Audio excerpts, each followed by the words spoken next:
Tahukah Anda bahwa sedikit saja kekeringan yang terjadi di wilayah Panama bisa menghentikan pengoperasian terusan Panama? Keajaiban teknik sipil ini menggunakan pengaturan penguncian cerdik untuk mengangkat kapal yang lewat hampir 20 meter agar bisa mengangkutnya dengan aman melintasi terusan.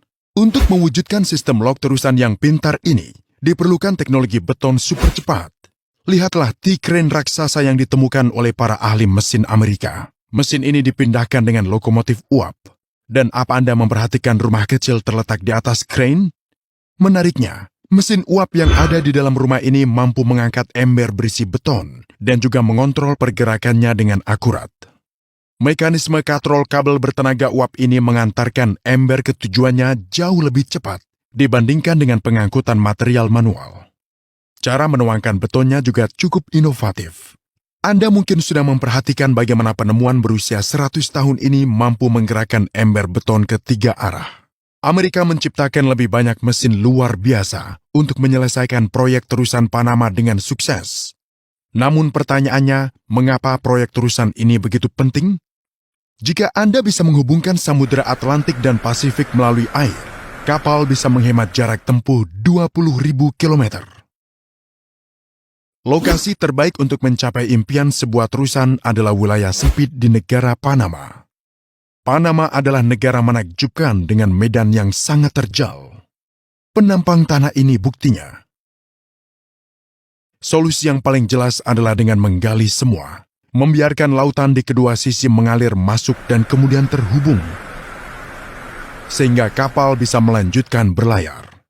Orang Prancis mencoba metode ini pada tahun 1892 dan gagal total. Tanah longsor, hujan deras, dan penyakit menjadi permasalahan utama. Penggalian tanah memakan waktu hampir 8 tahun dan menewaskan hampir 22.000 orang. Akibatnya, proyek tersebut akhirnya terbengkalai. Orang Amerika punya ide cemerlang. Mengapa harus menggali tanah? Singkirkan saja sebagian dari gunung-gunung besar ini dan banjiri seluruh daratan dengan air. Saksikan terus untuk mengetahui bagaimana mereka hanya mengisi sebagian kecil bagiannya dengan air tanpa membanjiri seluruh negara Panama. Seperti yang bisa Anda lihat dengan jelas, selama kapal diangkat ke permukaan air baru yang ditinggikan ini, kapal bisa dengan mudah melintasi Panama. Tapi bagaimana tepatnya mereka bisa mengangkat kapal berat ke permukaan air yang baru ini? Para ahli mengandalkan trik sederhana ini. Jika suatu benda bisa mengapung di atas air, naikkan saja permukaan air, maka benda tersebut akan terangkat. Untuk menerapkan trik ini, pertama-tama kita harus memasang 3 gerbang di pintu masuk terusan Panama. Asumsikan gerbang pertama terbuka. Kapal memasuki wilayah antara 2 gerbang. Sekarang, tutup gerbang pertama dan buka katup ini.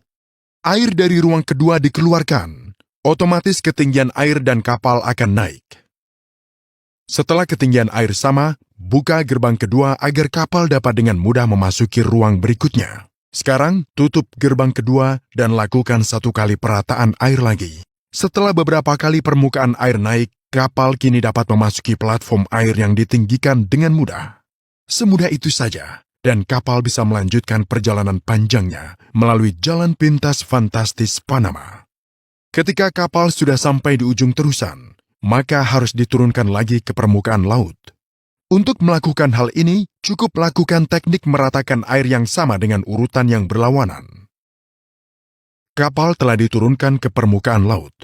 Bukankah ini jenius? Cara menaikkan dan menurunkan ini sepenuhnya merupakan metode berbasis gravitasi. Tidak diperlukan energi eksternal untuk melakukannya. Namun, apakah Anda memperhatikan ada masalah kecil di sini? Ketika kapal pertama memasuki terusan, air laut dan air di dalam ruangan berada pada ketinggian yang sama. Namun, setelah diangkat sepenuhnya, langkah air tambahan terbentuk di ruang pertama.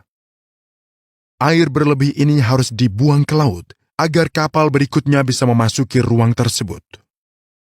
Langkah air ini awalnya berasal dari danau.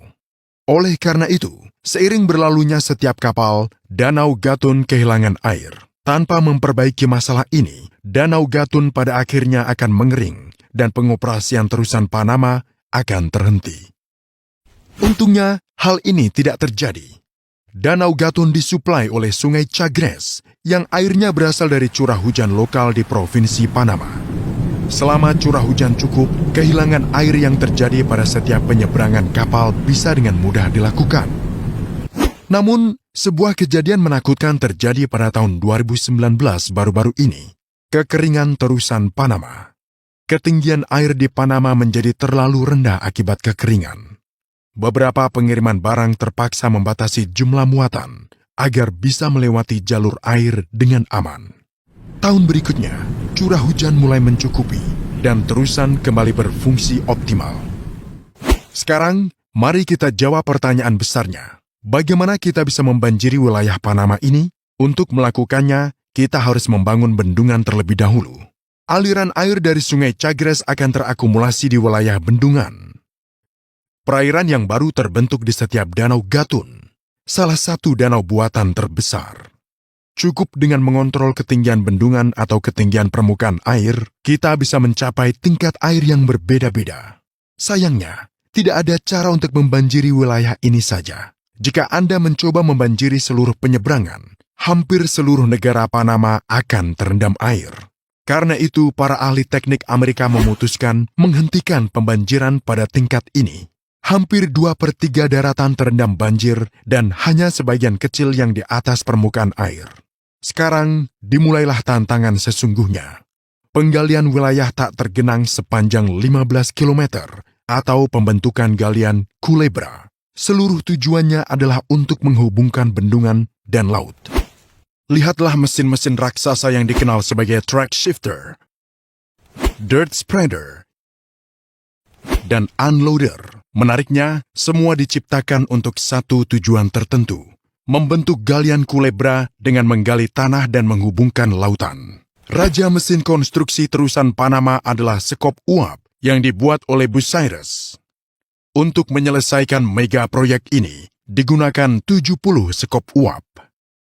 Bahkan mesin sebesar itu harus berjuang di medan berbatu Panama. Solusi yang tepat adalah penggunaan dinamit. Rata-rata 800.000 batang dinamit digunakan per bulan selama pekerjaan penggalian besar-besaran ini. Dinamit tersebut dengan mudahnya memecahkan batu-batu besar menjadi potongan-potongan kecil yang kemudian dapat dengan mudah diambil dengan skop uap.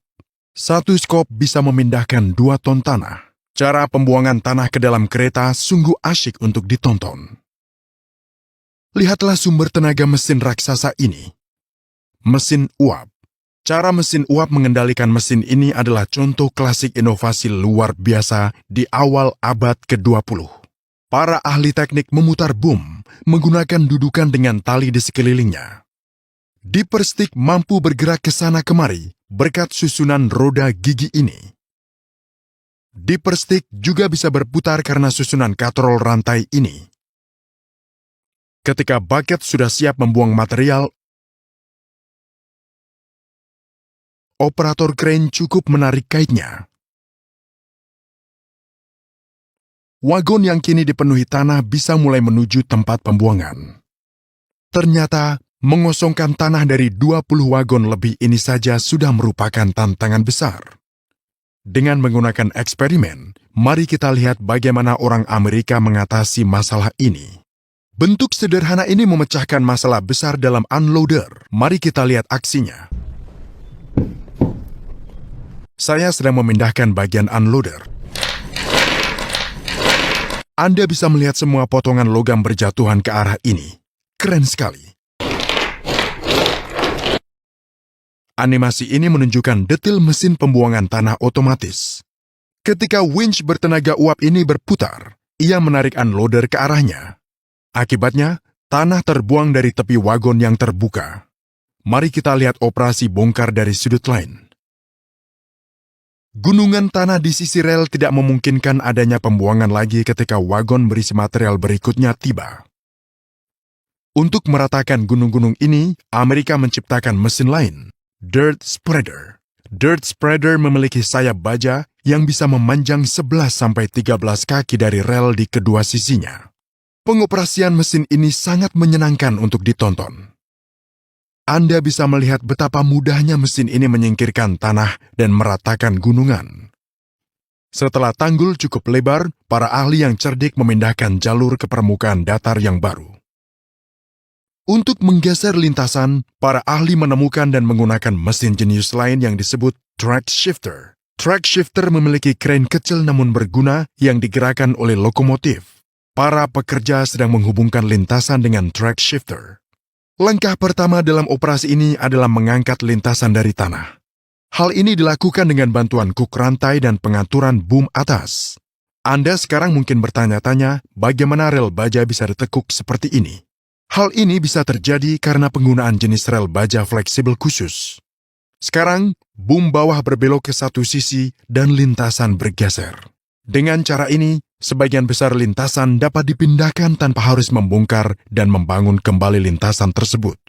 Jika track shifter tidak ditemukan, dibutuhkan sekitar 500 pekerja untuk bekerja keras menggunakan metode lama, yaitu memindahkan pengikat dan rel secara terpisah. Dengan menggunakan mesin yang baru ditemukan ini, diperkirakan pemerintah Amerika menghemat beberapa juta dolar.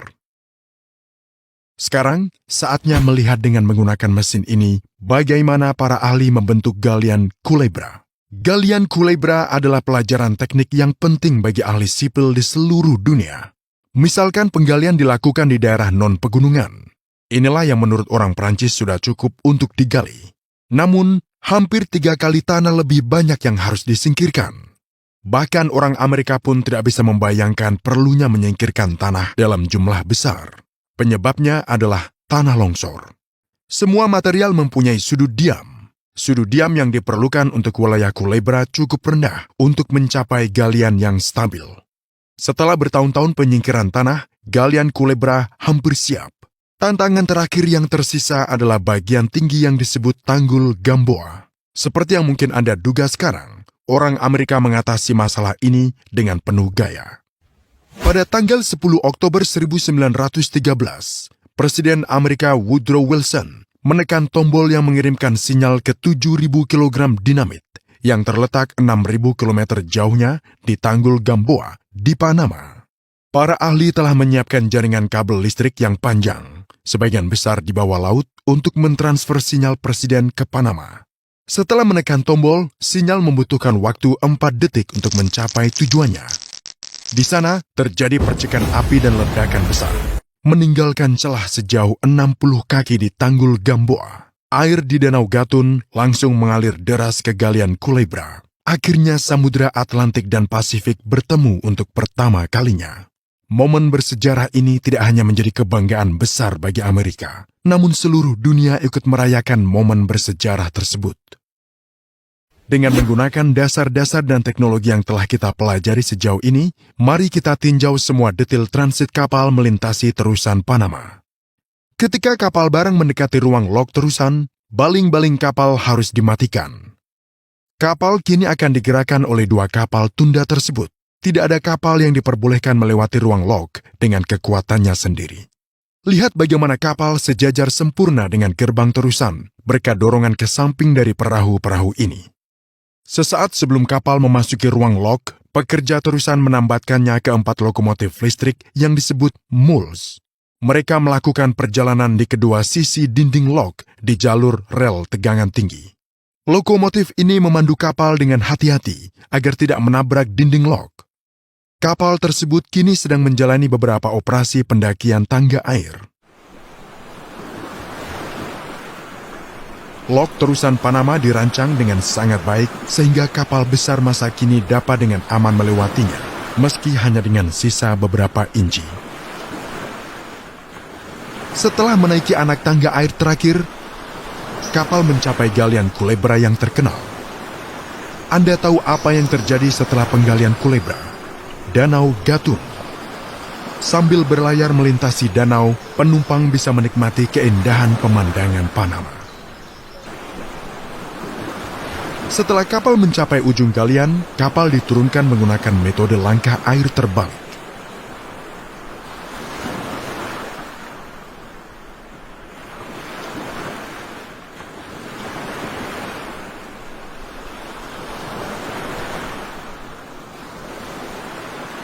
Inilah satu fakta menarik terakhir. Gerbang yang Anda lihat ini disebut log meter dan awalnya dirancang oleh Leonardo da Vinci sekitar 500 tahun yang lalu. Desain log meter yang jenius membentuk sambungan yang kedap air secara otomatis.